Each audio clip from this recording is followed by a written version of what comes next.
அமைச்சர்கள் கலந்து கொண்ட அரசு விழாவில் தமிழ்தாய் வாழ்த்து புறக்கணிப்பு. தமிழக அரசியலில் தமிழ் மொழியை வைத்து தினசரி அரசியல் செய்து கூத்தடித்துக் கொண்டிருக்கும் திராவிட முன்னேற்ற கழகம் கொஞ்சமாவது வெட்கம் ரோசம் இருந்தால் இந்த சம்பவத்திற்கு மன்னிப்பு கேட்க வேண்டும்.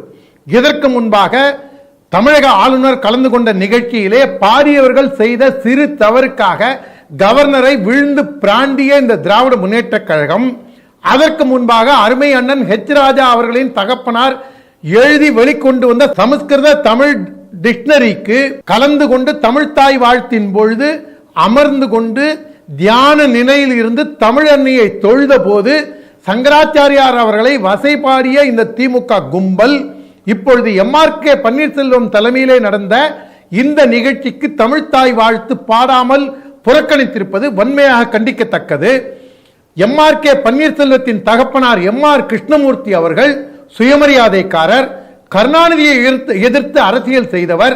தற்பொழுது அவர் இந்த மொழி அடிப்படையில் ஸ்டாலினையும் உதயநிதி ஸ்டாலினையும் எதிர்த்து தன்னுடைய சுயமரியாதையை காப்பாற்றிக் கொள்ளும் விதமாக அப்பாவிடமும் துணை முதலமைச்சரிடமும் கேள்வி கேட்பாரா? பன்னீர் வாயிலிருந்து வெந்நீர் வார்த்தைகள் வருமா என்று நாம் காத்துக் கொண்டிருக்கின்றோம்.